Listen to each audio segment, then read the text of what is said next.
Welcome to BitBoy Crypto. We can't let anybody else find out who we are. My eyes are up here. I personally would not advise that strategy. Yeah. Bugs Bunny or Tweety Bird, how to make money in crypto.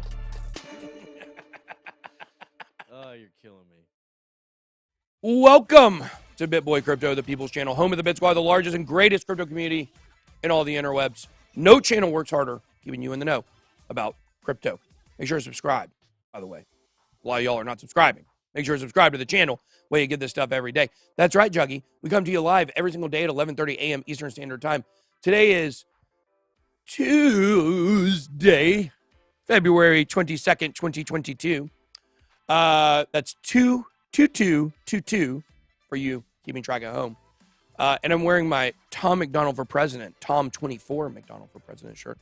Love Tom McDonald, by the way. My extra large shirt got given away. So I'm in size medium today. 73 degrees here in the BitBoy Crypto studio. We're going to be looking at a lot of different stuff today going on. We're going to be looking at, do we have a divide in the United States between two people, Joe Biden and Janet Yellen, that we never thought would be there? We're going to be looking at that today as, our favorite Tweety Bird monster is very mad at the president about his executive order on crypto. So we'll have to check and see what's happening there. Did we just get the window open like 5 minutes before the stream, or would it have been open? No, I think it had been open. I'm Okay. not sure when, but okay. But guys, make sure you do us a favor. Make sure to smash that like button. People are astounded that we stream every day at 11:30 exactly a.m. Eastern Standard Time. yeah, I think we're a little early for the regular people. They're not used to it. That's what it is. They're ready for. They're waiting for 11:35. That's right. So guys, make sure to hit the like button, smash that like button, so more people get to know about crypto.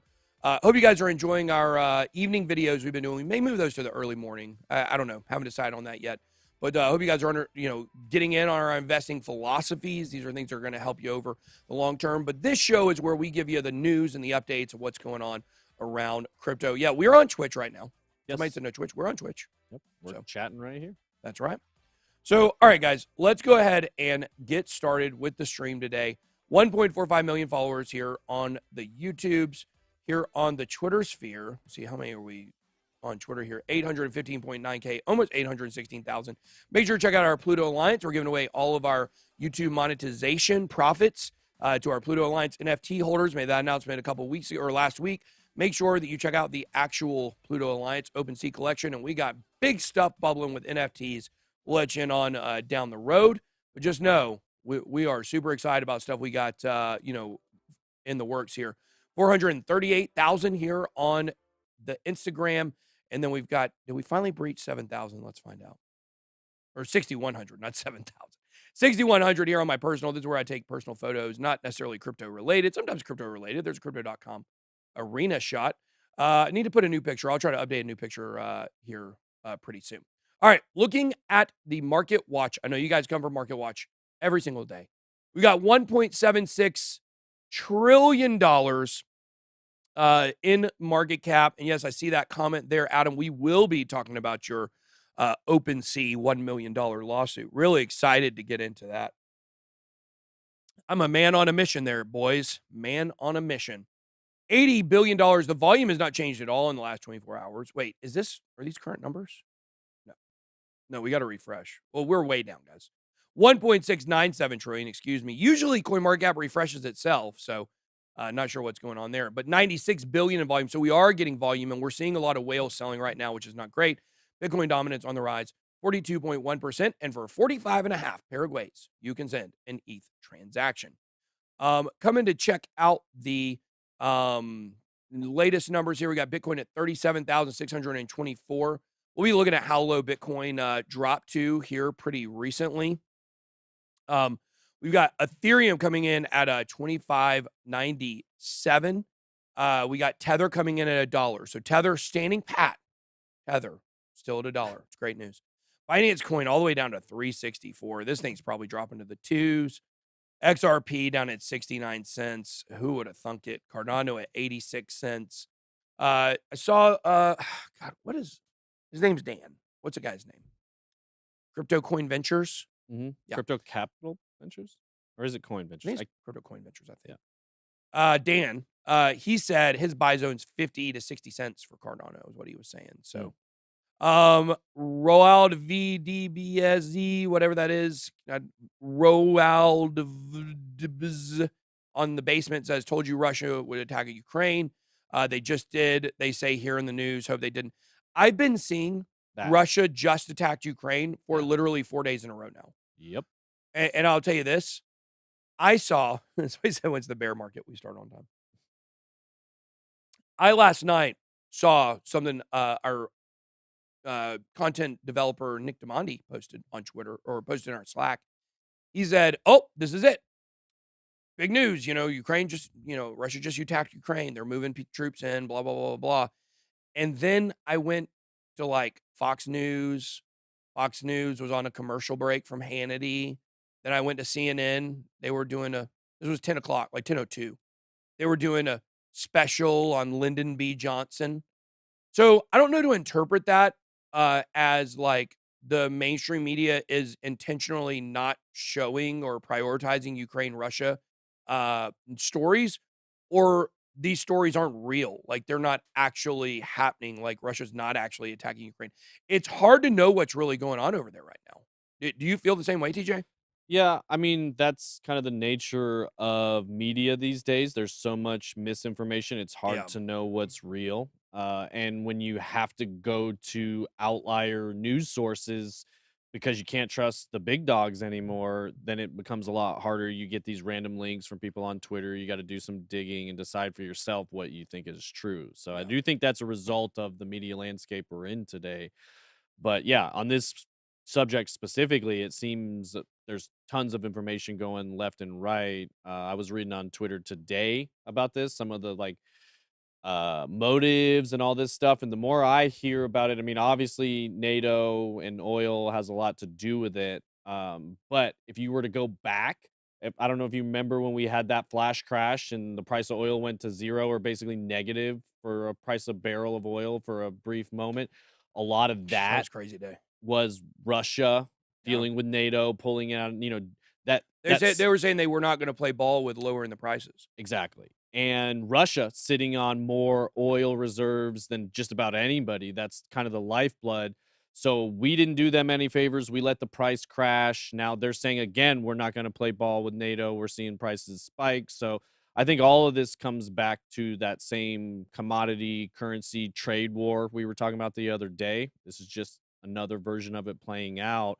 So it's interesting, but I don't think ultimately anything's going to happen. I think it's all just talk to change prices. I do think this is happening. I mean, so basically, like whether it started or not, like basically what people are saying in the chat is that they are moving, like Russia is moving troops into other places, and they're, basically what Putin is saying is that no, Ukraine's never been its own country. It's always been ours. Right. It just has like some states and some zones that, that they're in control of, and we're moving in to keep the peace in those regions.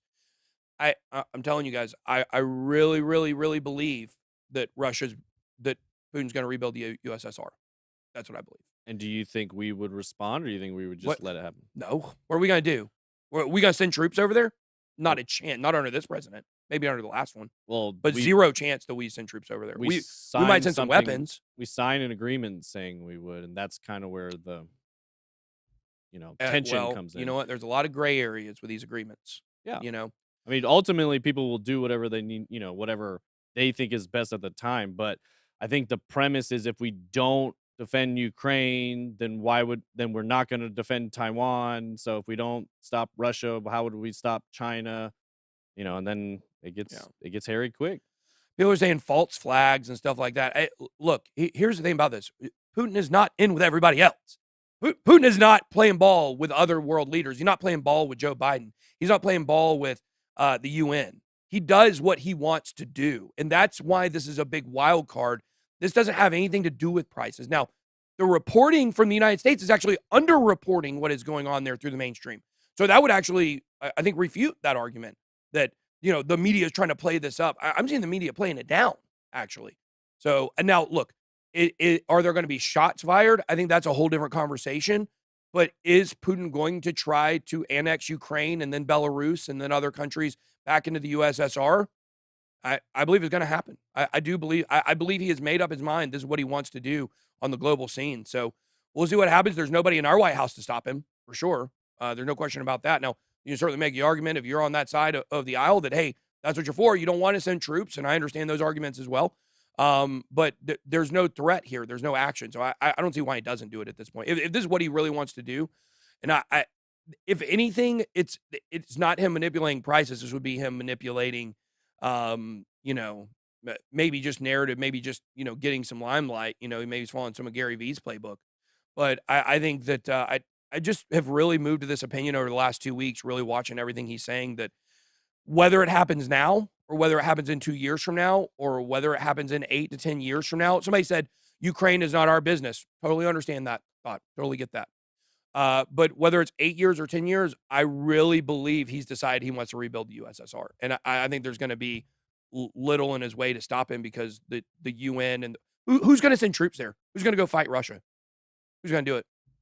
I mean, it would be the UN countries. Yeah, you think France going to send some people over there to fight Russia? No, it'd be United States and Well, their France is main in allies, NATO, right? What's that? France is in NATO. Yeah, I'm not.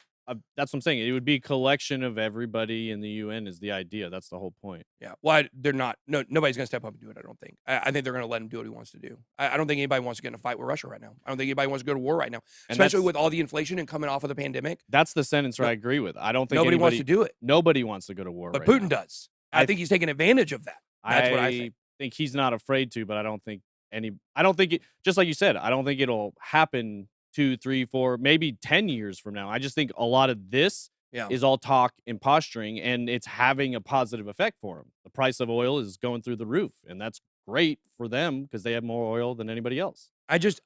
Here's what I know. I know this to be true about Vladimir Putin. For us to predict what he's going to do with certainty is not a business you can win. Well, for sure. He's very unpredictable. My opinion is I think he's going to do it. Your opinion is he's not going to do it. When you say do it, what do you mean? Attack? Annex USSR or annex Ukraine back, recreate the USSR. I think that's what he's doing. When? 10 years. 10. Okay, see, that's fine. I could agree with that. But this is step one. Ukraine step one, whether it's now or in 3 years, 2 years, whatever. But it could certainly be now. There's nothing stopping. I would actually argue with the one of the reasons he may be doing this is because of who we have in the White House and because he knows we're not like militarily strong right now. A lot of people in the chat saying Ukraine's none of our business. A lot of people saying that. I totally understand that way of thought. And if that's your way of thinking, then look, you're totally justified in that. I'm kind of in the middle on it. I could go either way. But what I would say is, you know, this is definitely having a dramatic impact on the world.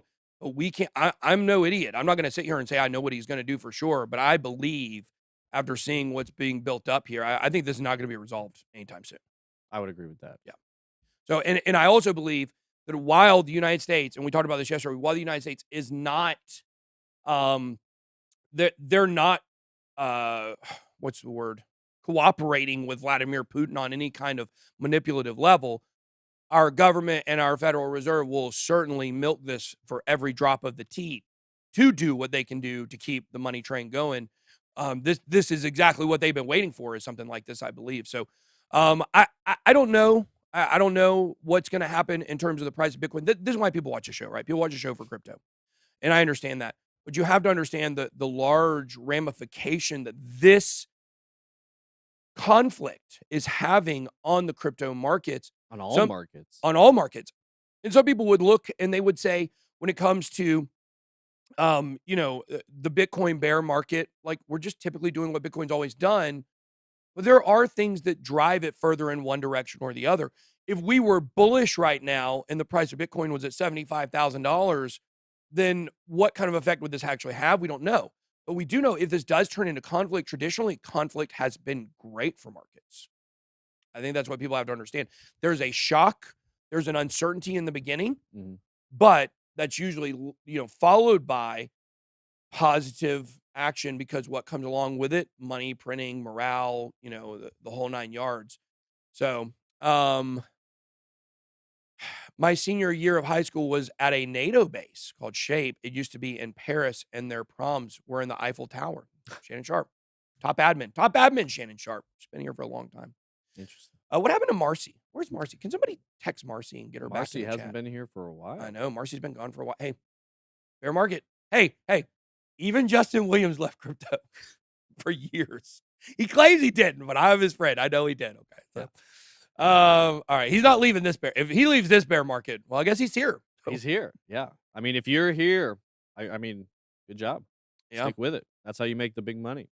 So, all right.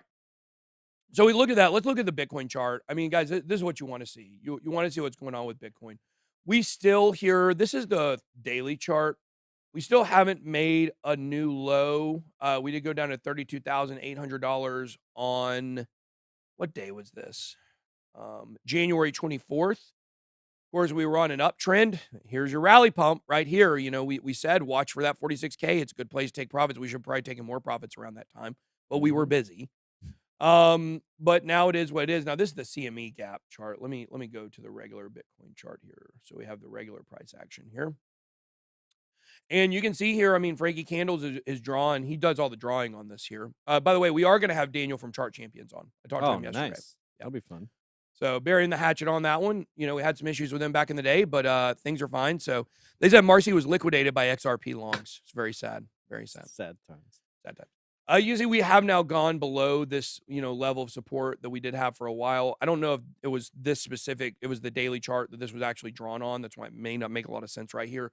But we're below it. We're clearly below it. And you can see it is now acting as resistance now. Is Bitcoin going down to $33,000? Yesterday on our show, on Around the Blockchain, we asked 3 different people, Crypto Keeper, Crypto Lifer. Really like that Crypto Lifer guy. He's a new guy on Around the Blockchain. Really like him. I, of course, love Crypto Keeper. And who else? Gareth Soloway, one of the best chart guys in the business. Are you on tonight? Yeah, should be. Yeah, I think Andrew said I think I'm going to be on tonight. You're on tonight? Yeah. Oh, I'm not coming on. You're on. Yeah, we couldn't do a show at the same time. That would be crazy. Yeah, no, that would be insane. Wow. I would never do that with you. Yeah. I love doing other things with you. Yeah. Shh. All right, continue. So the question was asked, do you believe Bitcoin's going to go below 33K this week? And all 3 of them, I believe, other than me, said, yes, they thought that it very easily can, or that it will. I don't know if it was that could or it would, whatever it was.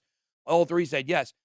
I said, and I think Gareth maybe agreed with me a little bit, so maybe he didn't say exactly yes, but it certainly can. But I don't think it's going to be this week. Maybe next week or 2 weeks from now, somewhere along those lines. I mean, at this point, it's hard to see, how. No. Where's my phone? All right, my brother's trying to find my house right now, so I got to text him real quick. But I don't necessarily know. Like, it's hard to see Bitcoin not going below 33K at this point in general. I did a tweet yesterday where I asked about the bottom of the market. Let's go see what the responses on that were. I haven't actually even checked it. Let's see here. Where's the bottom? Like the real absolute bottom. Let's see what people are saying here. 14K. This guy said in my pants. Oh, that's Nick DeMonte. Perfect. Love Nick DeMonte. 14K if we break 28K and stay below 28K for a week. Can't bottom until we top. We haven't topped out yet. That's a friend of mine. We've always had more bull markets than bear markets. No one knows. 20 to 25K. I'm looking for numbers here. Let's see here. We're going to get a double bottom just like we hit a double top. Now, that's an interesting theory. I haven't really thought about that one yet. That since we got the double top, we could get a double bottom. 33K is the real bottom. There's a real bottom. Jim Carrey for you. So a lot of people saying, real absolute bottom 0, 31K before retrace to 58K, just a guess, 27K. I just really believe that if we go below 28K, if we go below 28.5, we're gonna go lower. Like I think we're gonna probably go to 24 to 27 range. Yeah. I'm telling you, it's just hard for me to see us going down. But this is what you say every bear market, right? Like you're saying it's hard for us to see Bitcoin going to 3,000 and it went there. You're saying you think it's hard to get through 28, but if it does, it'll definitely go lower. Is that what you're thinking? Yeah, well, because all of a sudden it will be like, oh, well, we felt confident that was a bottom, but now that we're lower than that, people will panic sell. I mean, we Yeah. see that. No, I agree with that 100%. It's really funny that you I didn't even know you tweeted that, and I was just looking at the prices this morning, just looking at the long-term charts, looking at just on CoinGecko, the 90-day, 180-day, the 1 year, and I'm like, Yeah. man, this isn't too far off a year and a 1 year low.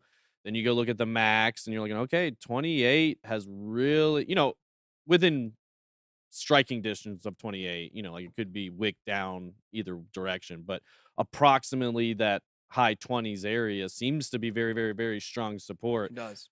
But then if that doesn't hold, I tend to agree there's nothing catching you there until you're at 18. 24. There's a CME gap at 24, I believe. So there's that. But look, I just, if this price goes below 20,000, like, I just don't know how, like, Michael Saylor will buy the entire supply. That's kind of where I feel like 28 is also a number where we got some big institutional buys. Like I'm pretty sure that's the area Tesla, Saylor, a lot of the big treasuries that added Bitcoin to their balance sheet did it approximately around that price point. Yeah. So I tend to agree there will be very strong buying pressure there. Bernard Bouteau says, please get Dylan Leclerc on ATBC. He has a bad mustache, I think. Maybe it's not even a mustache. I don't know what it is. But look, he said a lot of bad stuff about me. But look, sure, if he wants to come on, I would have him on. I'm not afraid to let people on the show that don't agree with me on stuff. The personal attacks. But hey, just hit him with a mustache joke. He may not even have a mustache. I don't know what he's doing up there. But yeah, I would have him on if his people contact my people. Should we have him on same time Stash is on? Oh yeah, that would be good. I don't know what he looks. I don't know. He looks like he's like a vampire from the Lost Boys. That's what the vibe I get from him. What his look he's going for. So, which look, it's a great movie, Lost Boys. One of the best movies of all time, in my opinion. Certainly for teenage action flicks for sure. All right, let's move on here.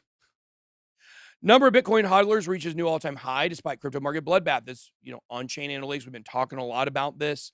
Recently we've been talking a lot about how, the short-term holders are just running out of steam. Like, I don't know where the selling comes from. That's my big, point of conflict here.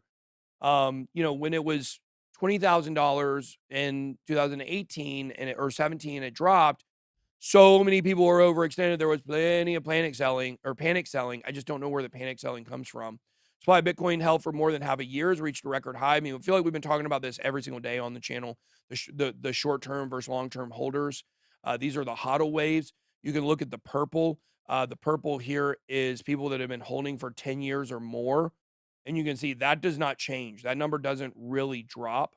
Of course, the reason why it starts out kind of thin and gets thicker is because, Bitcoin's only been around for, 13 years now. So this was the first time you would have a 10-year holder. And obviously it's going to get bigger and bigger. So what we're seeing is this here is getting wider while some of these are getting narrower. Like, look how narrow this is here. This is the 2 to 3 year hodlers. This here is the 3 to 5 year hodlers. Now, these are a little stronger. These are, is widening again. But you look here and you see, like, the percentage of people that are on a 3-month time frame and lower, it's just not that much. I mean, it's only like 18% of the supply. So if 18% of the supply sold off tomorrow, where would that put Bitcoin dropping to? Like, if Bitcoin dropped, I know these numbers aren't exact here, but like if Bitcoin dropped 20% from here, where would it go to?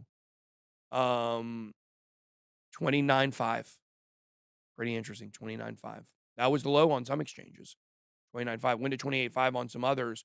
But if it dropped 20% here, that's just showing you that 28 to 29.5 level is so strong. Like, look, Bitcoin can certainly go down to $10,000. Bitcoin can certainly go to $7,500. It excuse me, in the realm, in the grand scheme of things, it's possible. We've seen those kind of drops before, but it's just hard to see it getting below, piercing this level at this point, Jimmy Void, sit down, talking truth. That's our buddy.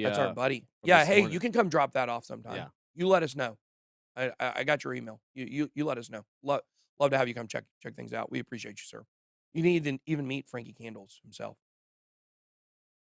Deep bullish. I mean, we still got some more bullish. Here's the same hodler, sheet here from Wu Blockchain. We got deep bullishness for crypto. Analyst comments on a douche bank report. It's interesting to note the deep bullishness for crypto, even in an extremely bearish market cycle, where values drop 80%. Less than half investors would say they reduce their investments or exit the market. There is just a much bigger amount of people that are in it for the long term right now. The numbers represent that. They show you that statistically that that's true, but it's so much bigger than before. Look, here's the truth. In 2018, those of us that were in this industry knew this was not going anywhere and it was going to make it. 2017, 2018 is when a transition began to where people started to realize, some people, very small number of people, early adopters, started to realize Bitcoin's not going anywhere. Crypto's not going anywhere. It almost reached $1 trillion in market cap in 2018 in January, okay?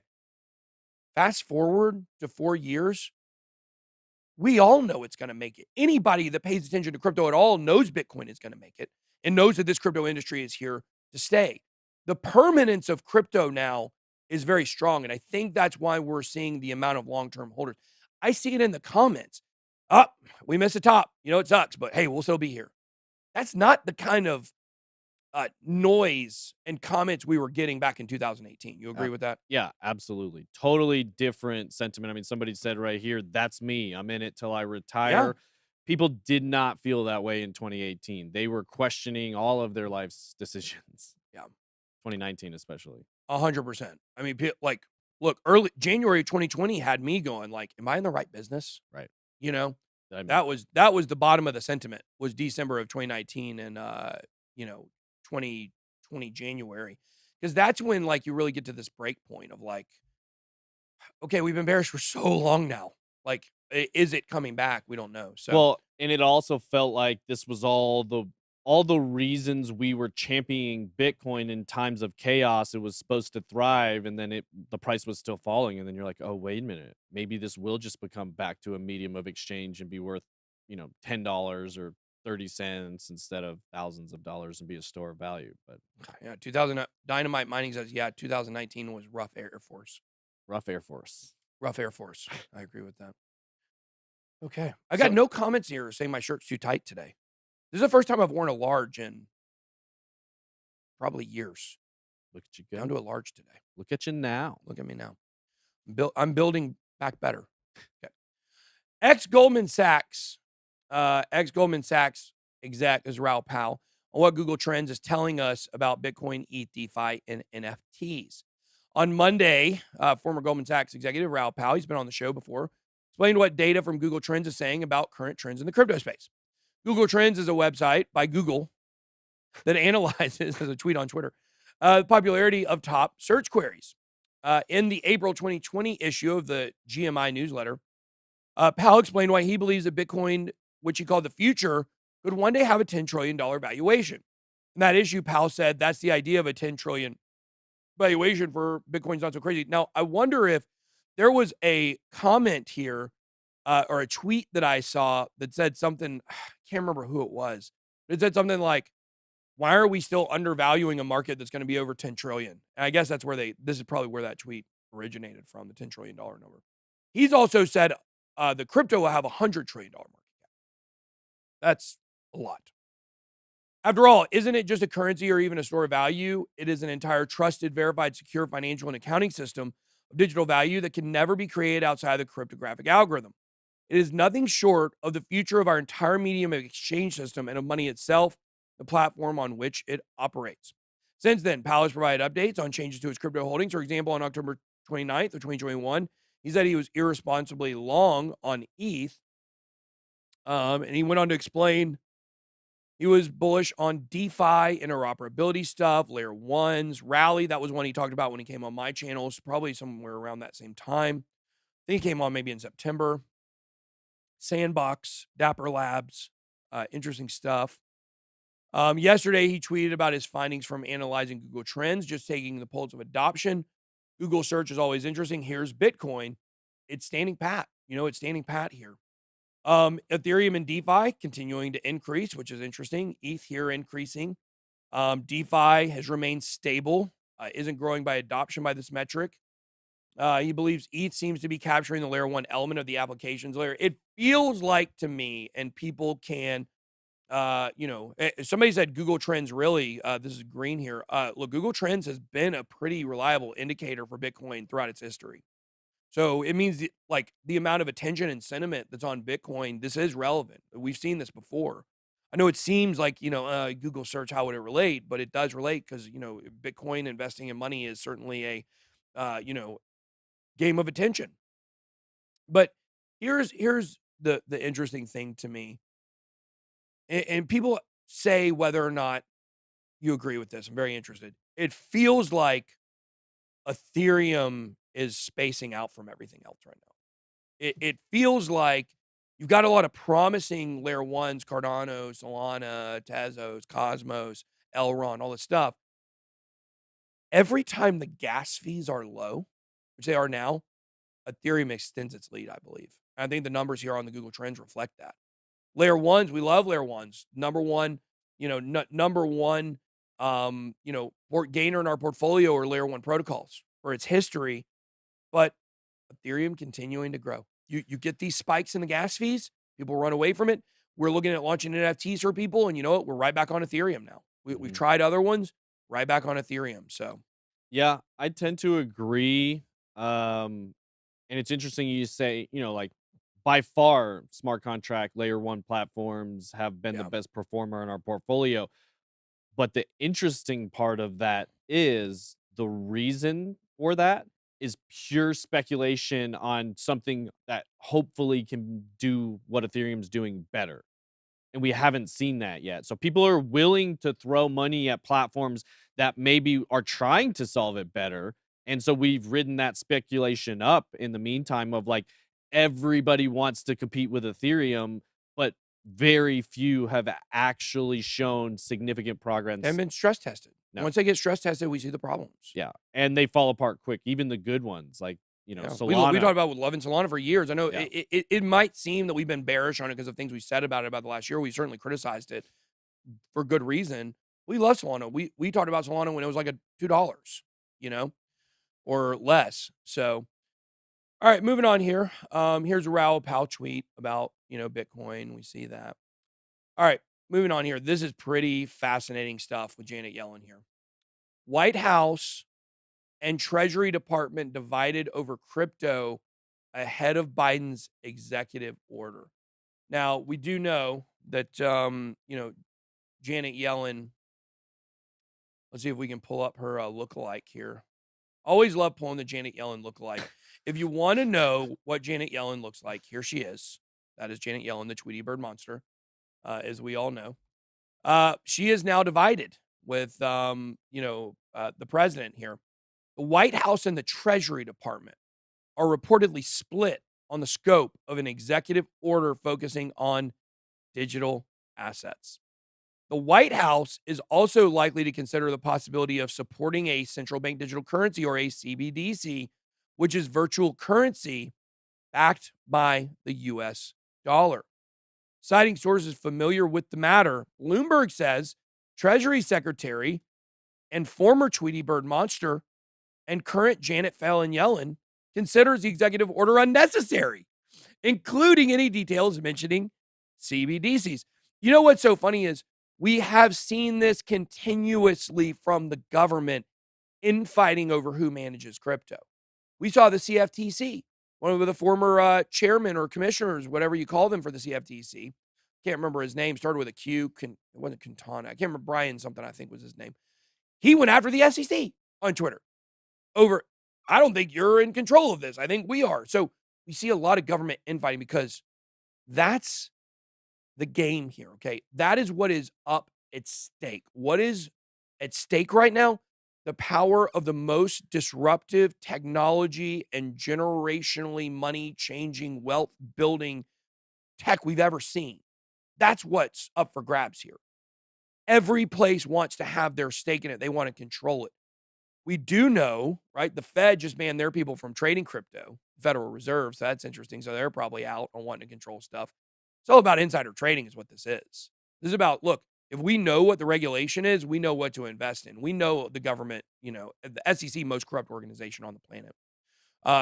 NSA, right there.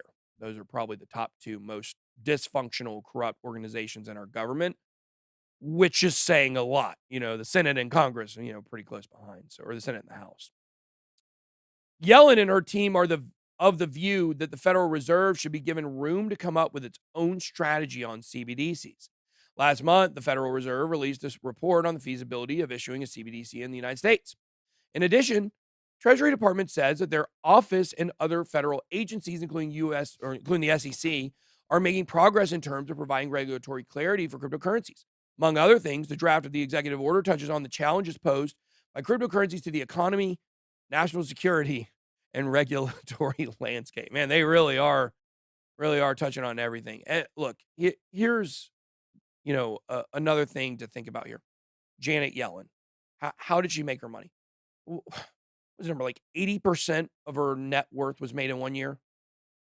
Something like that. It was something like that. Or a few years. Or a few years since the pandemic, basically. Giving speeches to banks. One speech, I think she was paid $6 million or something like that. Y'all can fact check me on that. I don't remember the exact number. We talked about it a lot as it was going on. But she's already shown her whole net worth comes from banks. Getting money, bribes is what, there basically are. Bribes, lobbying money. I don't know what you call lobbying money. Fancy bribes. To Janet Yellen for speaking engagements on Zoom. She was paid millions of dollars directly from banks for Zoom speaking engagements, okay? What was that money really about? That money was really about Janet Yellen protecting the bank interests at all costs, okay? So now you got Joe Biden breaking rank here and coming up with this executive order that's going to say, no, Treasury, you're not actually totally in control here. We're going to make this a multi-agency, attack on crypto or defensive, however you want to, commissioning of crypto, however you want to say it. So now Janet Yellen was supposed to come through from all these banks. That's what the money was for. And now she feels that slipping through her fingers. So that's why she's coming out and saying stuff directly against the president. Very interesting seeing the infighting here between them. So very, very, very interesting. Why don't we start inviting some of these government employees on around the blockchain? Would love to do that. Would love to get some of those people on. They're too scared. They'd get eaten alive. Hunter Biden thinks Janet Zoom calls her sketchy. Oh, gosh. Speaking of Ukraine, okay. Okay. All right, moving on here. Canadian regulators, all jokes, people, all jokes. We try to skirt the political line here. We try to play to both sides here because we're not a politics channel, but there certainly is politics. Look, I vote for Tom McDonald in 2024. That's who I vote for. I vote for freedom. Vote for freedom. Freedom. Bitcoin. Vote for Bitcoin. One issue voter these days. I tell you what. Yeah. But look, we got to get into this stuff sometimes, especially when it's so relatable. Chase Christie with a $2 super chat. Thoughts on helium? We like helium. We just got a helium miner. Just for fun. Yeah. So very excited about that. Thank you to our guy at our meetup who gave us that. Can't remember his name right now at the second, but he's been at like almost all our meetups. So good guy. Yeah, we have some of the most dedicated fans at meetups, and I really appreciate that. All the people Absolutely. that come out and show the love. And guys, don't forget to smash the like button. If you guys enjoy the stream, if you enjoy the chat, make sure to smash that like button. Yeah, got about 7,000 people here, guys. 7,000 people. That's pretty good. Not bad for down day. No, get Brian Brooks on around the blockchain. Would certainly love to get Brian Brooks on. Am I sweaty right now?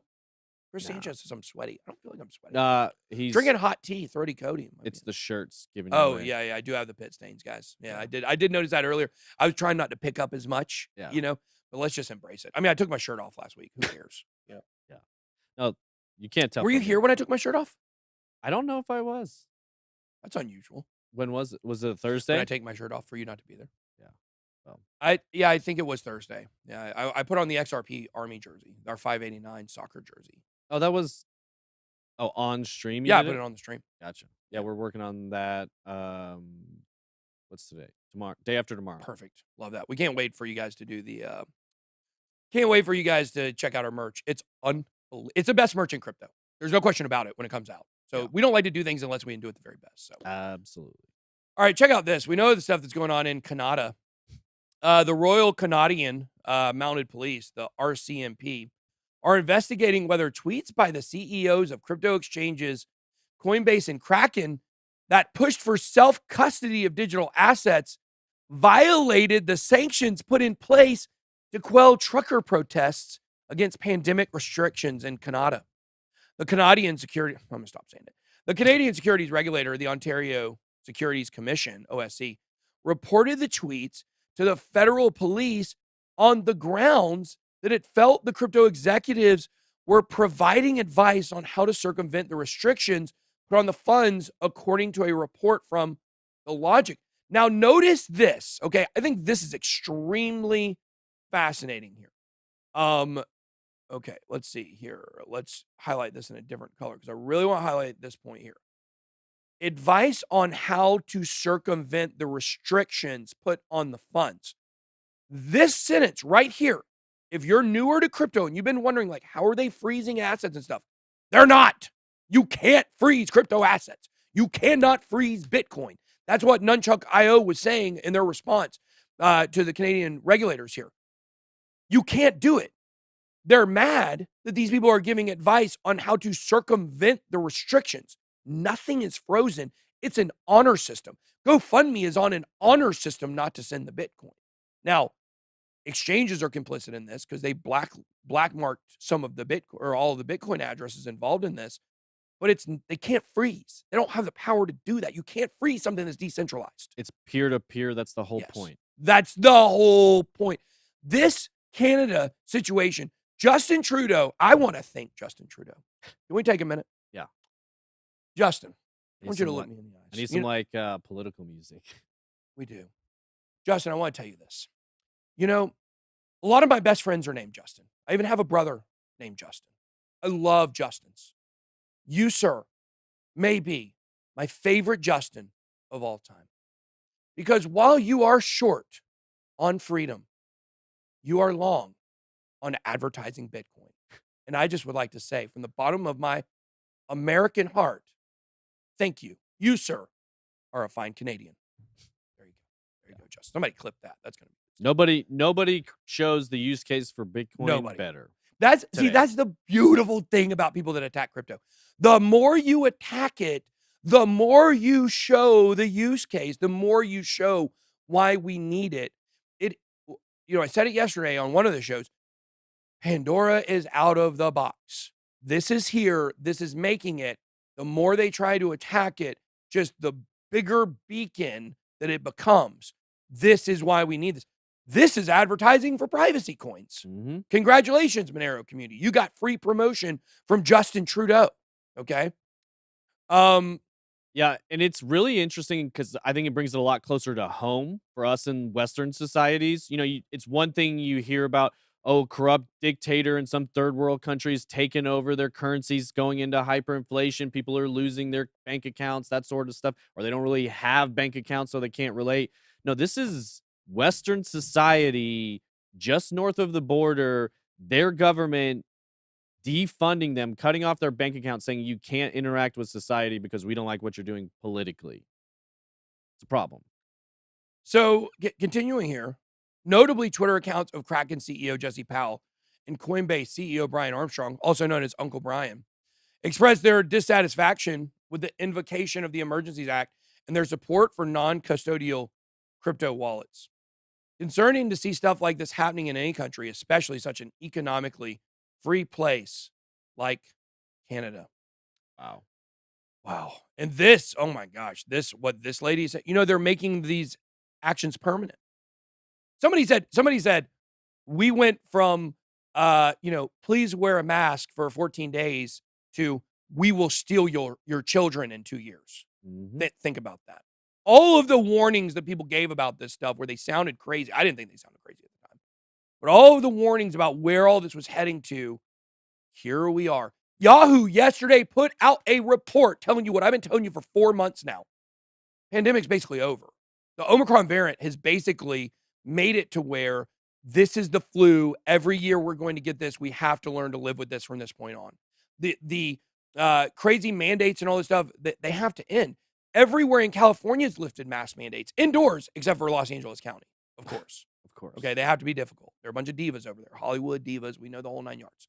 Okay, but the point is, they're making these actions permanent in Canada.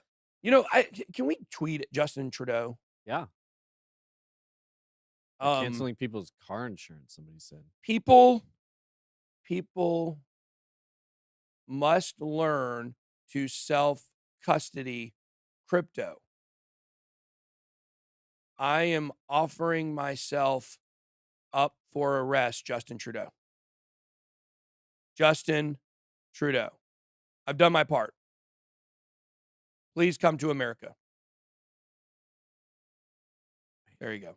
Boom. There you go. Justin. That'll get some action there. Yeah, I will. Yeah, I know you didn't want me to tweet that. I know you didn't want me to. When TJ gets silent when I'm saying stuff up here, like I know he's like, ugh. Yeah. Justin Trudeau, I'm volunteering to go to Canadian jail for telling people to self-custody their own crypto. Come get me. Come get me, big boy. You had to bring a few people. Maybe some horseback police officers. So you might have to send some Mounties. Yeah, Mounties. You know, you might have to send some Mounties down here. I'll tell you what. You send a Mountie down to my county, I'll tell you what. I ain't going to end well for him. Okay. All right. Let's go. All right. Okay. Demand for gold-backed stablecoins rises as geopolitical tensions accelerate. Amid high inflation and ongoing geopolitical tensions, gold-backed stablecoins have gained traction, outpacing the overall growth of the crypto market. Like Pax Gold. There you go. Just like Pax Gold. Gold prices have gained 4.67% since the start of February, hitting a multi-month high and thus accelerating. Thank you, Jimmy, for that super chat. The trade volume of gold-backed stablecoins, which are digital tokens backed by physical gold. Now, I saw that from, I saw this from Lark on Lark's Twitter. He was talking about his gold is performing well. So what is happening with gold right now? How is gold doing? Peter Schiff's heyday right now. Mm-hmm. Still so irritated about that debate. Yeah. Never heard back from him.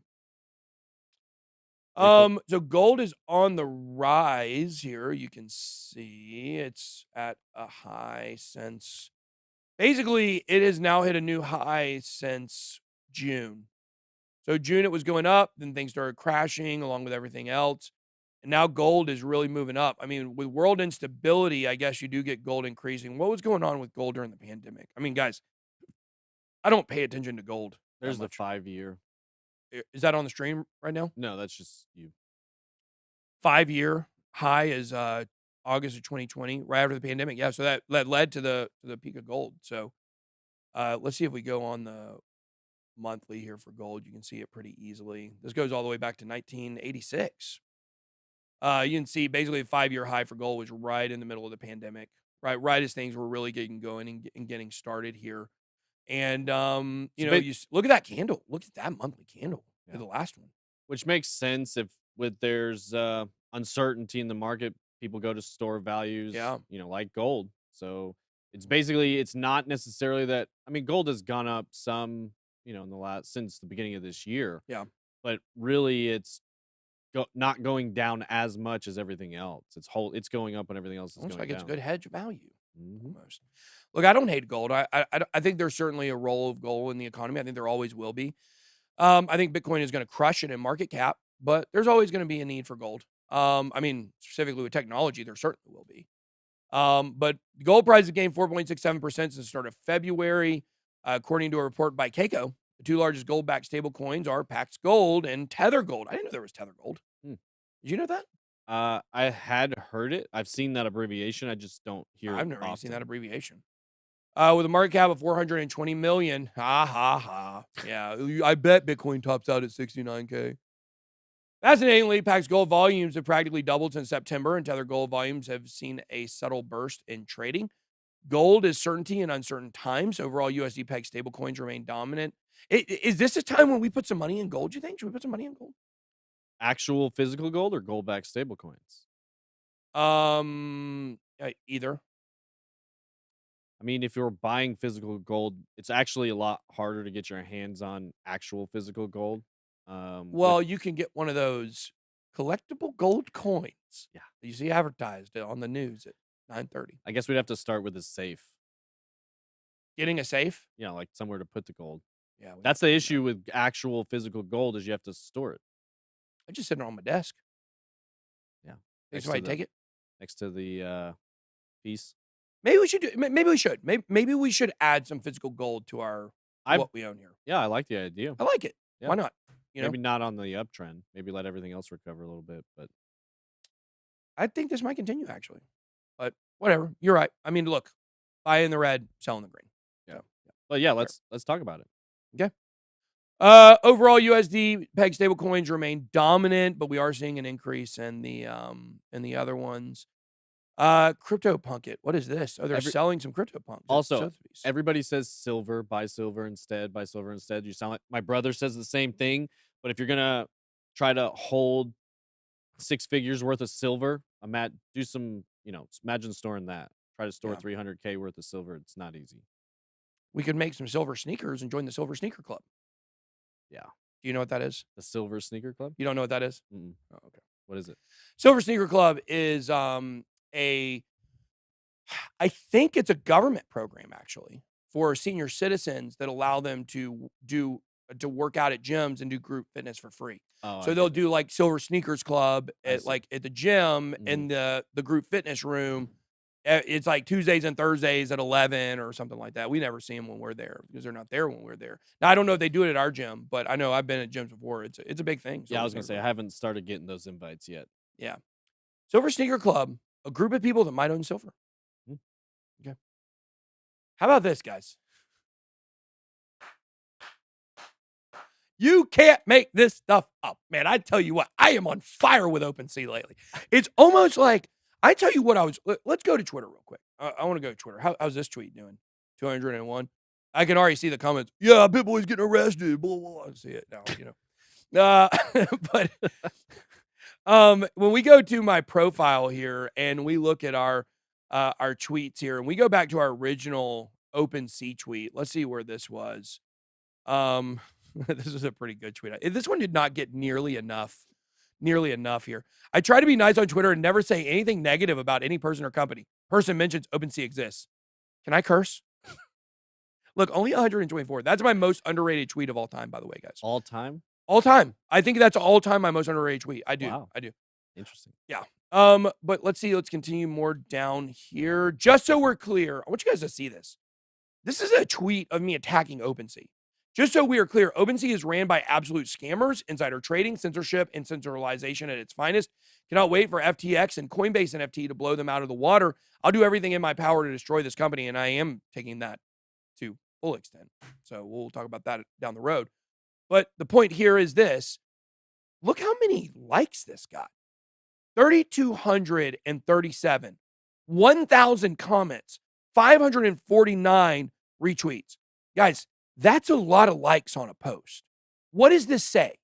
When I tweet about this and it gets that many likes and that many retweets behind it, what does that say? A lot of people out there feel the exact same way about OpenSea. This message reverberates with people. Why? Because OpenSea is ran by absolute scammers, inside trading, censorship, and centralization at its finest. So here we've got this guy. OpenSea is facing an allegedly failing to ensure the security of its NFT open place. This is why I just don't buy all this. They were phished and, none of this came from the inside, yada, yada, yada, yada. A Texas-based NFT collector has filed a $1 million lawsuit against OpenSea. This guy's name is, he's a former Bored Ape Yacht Club owner. His name is Timothy McKimmey. Timmy McKimmey. I think you just dropped the mic. Timmy Kimmy. I like that. This is old Tim McKim.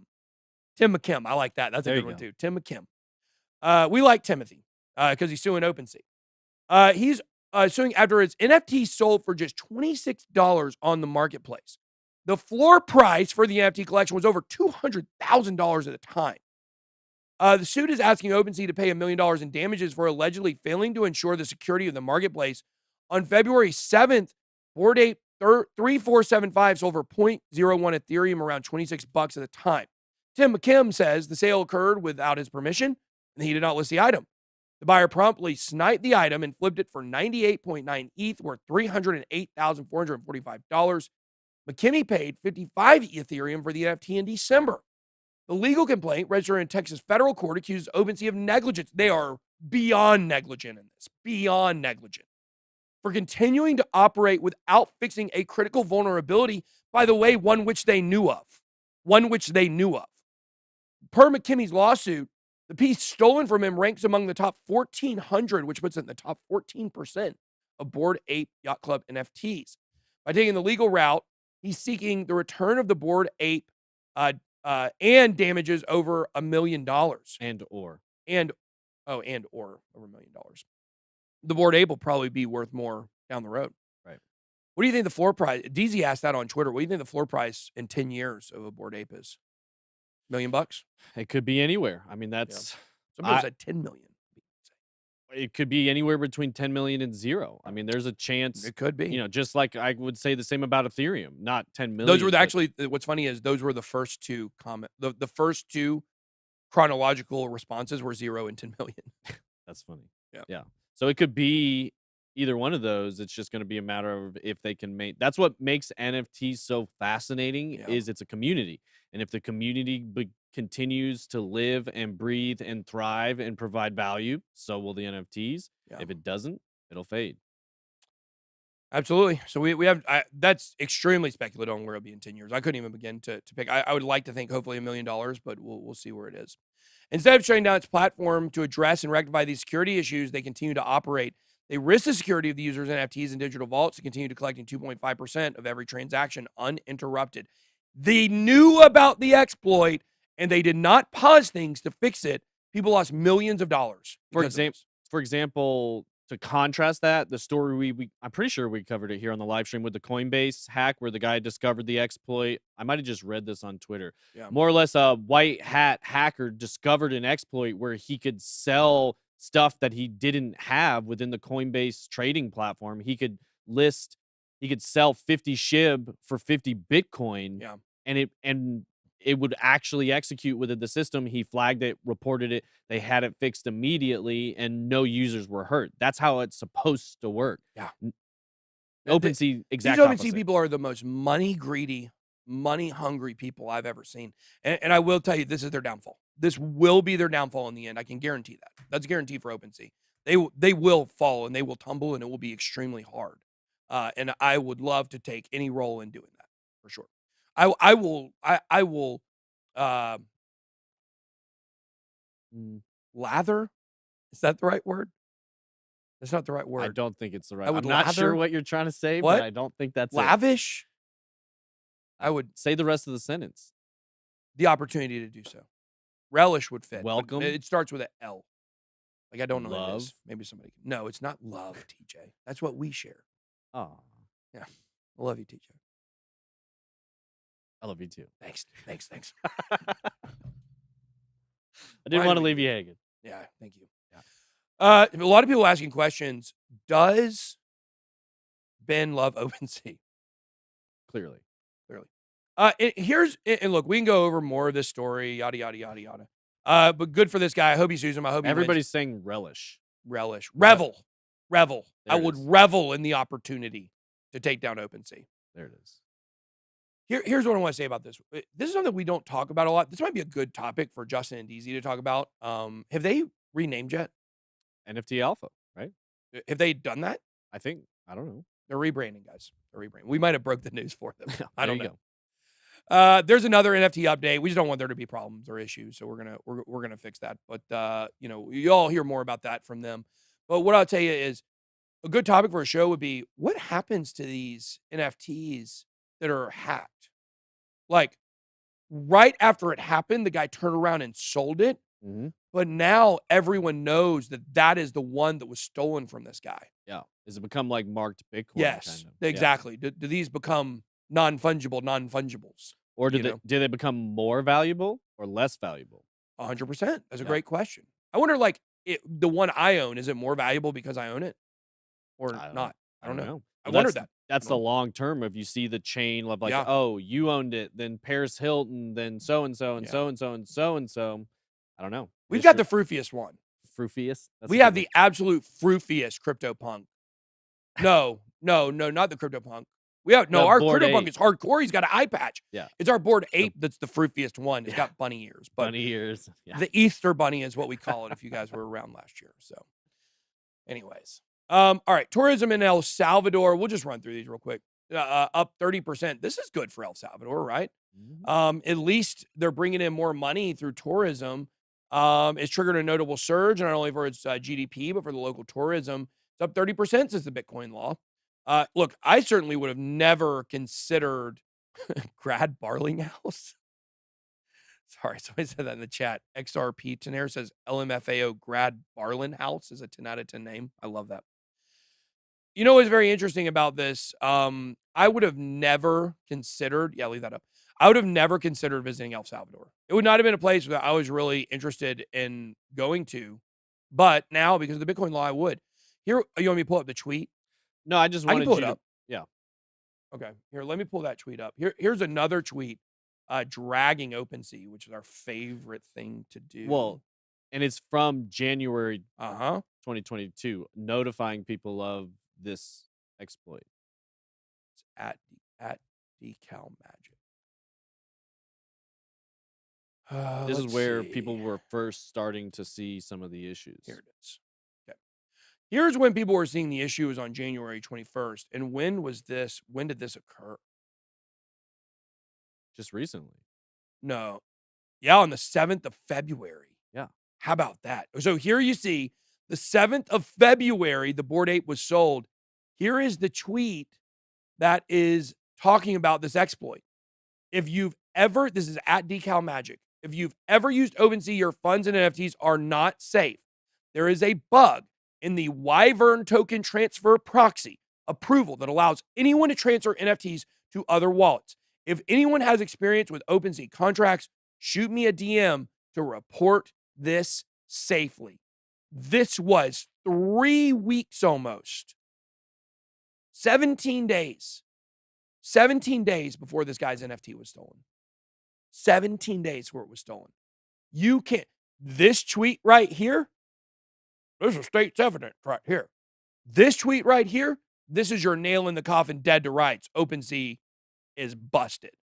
You cannot say they are not negligent. If you're going to say the OpenSea is not negligent in this $1 million lawsuit, then you work for OpenSea. That's the only possibility here. There's no question. If I went to a business, okay, like let's say I go to a business and let's say there's a hole in the floor, okay? And I say on Monday, I say, hey guys, you know there's a hole in your floor over here? Someone could fall through and fall to the basement and break their leg. Okay, we'll take care of it, sir. Sure. Oh, it exists? Okay, we know. The moment that notification is transferred to them, that's the point of negligence. If they don't stop things immediately and square that place off and prevent someone from falling in, if someone falls in and hurts themselves, that is slam dunk negligence lawsuit. That is the definition of negligence. How does that not apply here? There's no way it doesn't apply. And you already know that, the judges, they're boomers, you know what I mean? Like the judges, they're certainly not going to probably be swayed by this, cool cutting edge NFT project. They'll probably come after him further. Yeah, that's right. I'm reveling it. Jury is in, guilty, lawyer bin, case closed. OpenSea works for Justin Trudeau. No, what I've said is OpenSea is the Justin Trudeau of crypto. That's what I've said. Little Chavez. Okay. All right. I love ripping OpenSea. It's my favorite thing to do. Like I revel in it. I do. Like I really enjoy when this stuff comes out. When I find out there's a new OpenSea like story, like I'm excited. And we haven't even had to generate it. It's just been front page news every single day. We're not digging stuff up. It's out there. All right. Ripple SEC lawsuit. This might be the biggest decision for XRP per John D. Now look, guys. Throw the X up. I feel like Napoleon Dynamite. Napoleon Dynamite dance. Hey, did you know Napoleon Dynamite put out his own NFT? Did he They did a really? launch on Theta. I didn't know that. They were called Tigons. That was John Heater behind Napoleon Dynamite. Yeah. They were called Tigons. Do you know what a Tigon is? I Uh, love this. a Tigon. Love this. I've heard you explain Yeah. this before. Go ahead. You have no idea though? No, I do. It's a tiger. It's I can't keep up male female, right? It's a mix. Well, I can't ever remember either. Yeah. I think it's a male tiger, female lion. Yeah. I think that's it. Yeah, that's a Tigon. So it is a male tiger, female lion. A male lion and female tiger is a liger. Now, if you guys know, tiger or ligers became popular because of Napoleon Dynamite. I thought a liger was fake. I thought it was like like a centaur or minotaur or something, So I thought it was fake. And then I found out it was a real animal, and I was so fascinated. I really got into these hybrid animals, trying to learn them all. And so John Heater put out one Tigon on Theta because Liger was in Napoleon Dynamite. So I don't know how it did, but, very interesting. I would have liked to have him on the show. Man, get the Pedro for president shirt, Yeah. All right, let's get into this XRP news here. Where's my XRP, people? Throw the X up. You guys already know. It says here, according to crypto law founder John Deaton, who's going to be on the channel at the end of the month, Judge Sarah Netburn's decision on an SEC motion for reconsideration might be the biggest decision for XRP in the Ripple case. The 63 emails comprising drafts and comments about Director Hinman's lecture on ETH not being a security are the subject of the reconsideration motion. The SEC had previously filed a move for reconsideration or behalf of the plaintiff, contending that the Hinman speech, which had previously been referred to as a personal opinion, may now be referred to as public guidance. Rick Rice says ligers are better than Tigons. Ligers are the world's largest cat. So they're larger than a Tigon. So just so you guys are clear on that. World's largest cat, world's largest feline is a liger. So do have to agree. They are the best. I do agree. Hey, I want to go to that place up in Myrtle Beach where that guy's got those ligers. Get a little Joe Exotica action going Well, on. it's the Doc Antle guy. I haven't watched the documentary on him, so I don't know how terrible he is. So if I go before I watch the documentary, then Perfect. Did anybody see the video of the giraffe, the long-necked animal, picking the kid up? No. He was eating a leaf. The kid was feeding him a leaf, and the leaf was in the giraffe's mouth, and the giraffe just lifted its head up, and the kid went straight up with him. The kid just held the leaf? Uh-huh. Yeah, Wow. the dad was like shoving on, pulling on the legs, trying to bring him down. What kind of leaf is that? It looked like a brontosaurus leaf. I don't know what kind of leaves they were eating back then, but it looked similar to that. A brontosaurus leaf. Yeah, that makes sense. From Land Before Time. Absolutely. Of course. The first one, not the 32nd like 12. one. Yeah, or 12. Yeah, 12. That was the first 12, the first dozen. Yeah. Many were surprised by the agency's U-turn, including Jeremy Hogan, who's also going to be on the channel, who responded with a tweet. I'm reading it, but I can't quite believe it. Now the speech wasn't Hinman's personal opinion at all, but intended to convey the Department of Corporations Finance or of Corporate Finance's position on digital assets. In the legal world, this is as crazy as it gets. God, these lawyer nerds, they're real excited. Look, I'm not saying Jeremy Hogan's a nerd, okay, but he's probably a little bit of a nerd. But what I'd say is this is as crazy as it gets in the lawyer world, and we're all like, what does it even mean, John Deaton believes that the chances of XRP being mentioned in any of the 63 emails remain likely, although the final version of the speech discusses both Bitcoin and ETH and does not refer to XRP. Deaton feels that the SEC turning in the emails might be huge for XRP. If Judge Netburn ultimately rules that the emails must be turned over, it's huge. Don't you forget. Don't you forget. Why are you not showing it? Well, I did. Yeah, I did the first time. Don't ye forget, even if the SEC persuades her that the emails are covered under the DD or the DPP, not to be confused with Diamond Dallas Page or the DP, she can still pierce. That's a double play, y'all. Yeah. The privilege and order the documents produced. Two given scenarios are presented by the crypto law founder. First, if Judge Netburn rules the emails are privileged, but orders that the SEC turn them in, might suggest XRP is mentioned and or the evidence is exculpatory. Second, if Judge Netburn overturns her previous decision and determines the emails to be privileged, then the emails, though useful to Ripple, might not be as important as perceived. So this is a big decision. Could make waves here on where things are going to be going here. Guys, do you think all Ben versus online typos? I love them so much. Yeah, well, let me run over these headlines. We're going to jump headlines, then we'll do Q&A. There's a Thai stock exchange planning to connect crypto with its digital asset platform, so that's pretty good. Well, the show's been running over these days, so we don't really have time to get too much into this. Solana and Phantom hit hard by the Russia-Ukraine fears. That's a bear, indicating bear market or Russian bear. Not really, I don't care how fast a bear tries to do what it does. FTX Exchange planning to launch blockchain-powered gaming unit. We kind of mentioned that yesterday. We should probably cover that story at some point. New research claims to identify the man who hacked the DAO. Oh, whoa, that's big news. The DAO? The DAO. You know what that is, right? You talking about the Ethereum? Yeah, it's got to be, right? I would assume. Oh, my gosh. Wow. This is really big news right here. I mean, this is like old school. If you've been in crypto for a while, this hits you real hard. Hey, did you hear they're doing a Netflix show or documentary? I think it's like a recreation, like a show about the Bitfinex hackers. Interesting. That's peak life for them, right? Yeah. They're getting their own Netflix. They'll be in prison, but yeah, peak life. Reminds me of Joe Exotica. You know Joe Exotic. He was in the dang. Yeah. He was in the dang prison. While I think he's out now, isn't he? I have no idea. I think he's out now. I still haven't. He's getting out. It. I hear. What? You haven't watched it? I still haven't watched it. It's so good, bro. I know. I'll watch it at Tiger some King, point. Man. Everybody says it. I'm all for Joe Exotic. I mean, look, when it comes to these people with animals, like you're kind of like, they're thin slices between what's good and bad. And he certainly did a lot of bad stuff, but the way that they did it to him, it was rough. Crypto Twitter not happy with the name and logo of Jamaica's CBDC. Jamdex. That's funny. I love it. Its slogan is no cash, no problem, which is the exact opposite of one of the world's greatest mantras. Thank you, Notorious B.I.G. Mo money, mo problems. Yeah. No cash, no problems. Mo money, mo problems. So there we go. That's the Bank of Jamaica. I love Jamdex. I'm all for it. The logo's terrible. Oh, God. Oh, my goodness. This is supposed to be like a flower? I have no idea. An apple? Is it like some of that like red? Do they have red weed?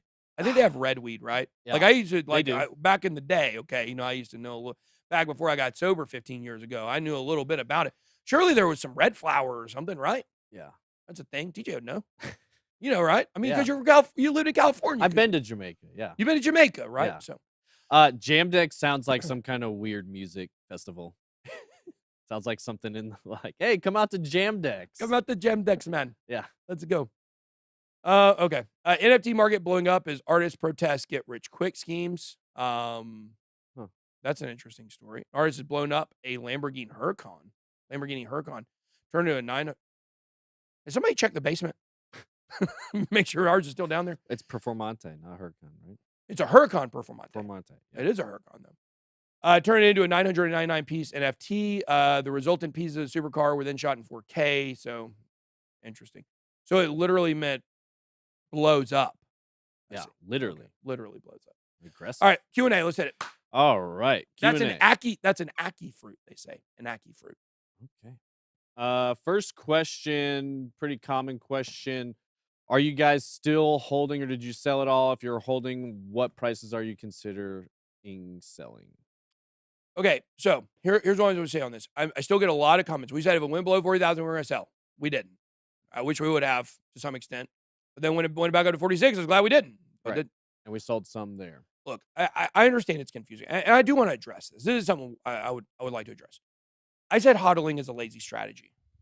I said that for a long time. Look, you got to be taking profits. We're going to talk about this tonight in our video at 9 o'clock Eastern Standard Time. Look, hodling is a lazy strategy if you are at a blow off top. If you're at a blow off top and you see euphoria going through the roof, it's a much easier to sell and accumulate. We've seen that through the history of Bitcoin. But it's not always as cut and dry. It's not always easy to do. It's not always easy to do, and we missed it. So I said, well, if it goes below 40K, we'll sell. Well, it went below 40K, and then, Wendy was talking about, well, 39 is really the number. So, it went down to 39, and then other people said, well, 38.5. And just slowly but surely, like a frog getting boiled to death in lukewarm water, for its old frog legs. Of course, we're not assuming, the orientation of the frogs. Of course. Of course, we would never do that.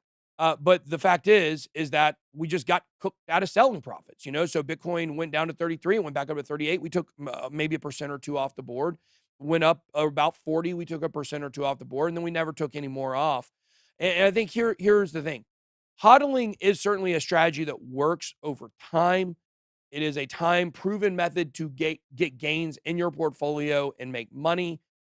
But the other side of that is if you can sell tops, it's very advantageous. But like we looked at that thread from, what's his name? Bob Lucas.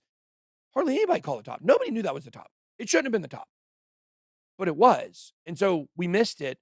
And now we're just kind of in this spot where, look, we can shift to our number one philosophy, long-term mindset. We're shifting to long-term mindset. I don't see where the bottom is. I don't see the advantage of selling right now, to be honest with you. I think that the risk versus reward in selling right now is skewed. I think the number one thing is take profits off the table as you go. Well, that's the thing we're going to be preaching going into the next bull market here in a couple of years. We're going to be pushing that, like, take profits as you go. Even in the bear market, if you're in profit on some projects, take profits as you go. Right. And also another reason we're getting into the whole investing philosophy of all this is because there's so many variables that each person's situation is different. So just asking us what we're doing and trying to do what we do may not make sense to you. Like he was saying, we make most of our net worth right now for both of us is in crypto. So we're not buying crypto. We're just trying to decide when to sell at the best time. So taking profits at the top and long-term accumulating to try to grow that number. If most of your net worth is still in dollars and you're trying to get it into Bitcoin, when you make those purchases obviously makes a big difference. So understanding the philosophy, like he was just talking about, the long-term mindset, accumulating here. And the other big thing that we talked about last week, and I think when Frank came on, is not doing anything with 100% of your stack. 100%. So you've got your 100%. Yeah, exactly. You've got your long-term holds and you've got your stuff that you day trade or try to buy and sell tops with. So keeping those separate, it's all part of that philosophy. So that's why we're putting more emphasis into you guys really grasping the whole philosophy versus just asking us, well, what are you doing here? So you were saying that's a bear statement. Yeah, guys, it's bear. Feels like bear time right now. Right. Unless something changes dramatically. Like, this is where we're at. So we appreciate everybody continuing to watch and holding on. This is the most important thing you can do. Yeah. And it's the perfect time to accumulate, which kind of brings us to Michael's question here. Michael Payne on YouTube. Are we still early in the crypto space? Can we crabs still become financially free? So the answer to that question is yes and no. Okay. This is something I've really been thinking a lot about. Okay. Because I've been seeing numbers that are way high on the investing side. You are very early on the education and understanding crypto and Bitcoin and blockchain. You're no longer early in the investing side. But who are the people that are going to crush the market the most? The people that understand all the ins and outs of what's going on, not just someone that goes and buys $300 worth of Shiba and throws it in an account, okay? So the education is what really is going to separate you from your peers and allow you to get that financial freedom. That's why we're creating the BitLab, or we've created the BitLab Academy to educate people, bitlabacademy.com. That's why in these videos, we're really, look, I know if I come out and do a 100x altcoin video, they're way more popular.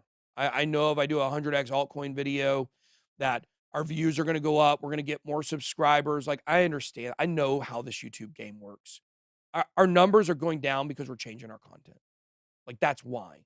We're going to more long-term foundational building on, obviously, also crypto prices are down. But we're going to more long-term foundational building to build you up to be a person that goes from a crab to a whale. You don't have to be a whale. You don't need 1,000 to 5,000 Bitcoin to be financially free. Be a dolphin, you're going to be pretty good. You got 100 Bitcoin, okay? Or even 10. Or even 10 Bitcoin. 10 Bitcoin one day you might, if it goes to $1 million, which we all believe it probably will at some point, maybe over the next 10 to 12 years or 20 years maybe, then you're going to be financially free. But we're going to help you guys build a bigger base, a stronger foundation for making money in crypto. That is the new focus of this channel, and that's why we are, we're going so in depth about these investing philosophies. So yes, it is still possible, but the education, the attention, the willingness to learn, that is where you need to go. So, all right, guys, that's all we got for today. Thank you so much for joining. Hey, have a great day and be blessed.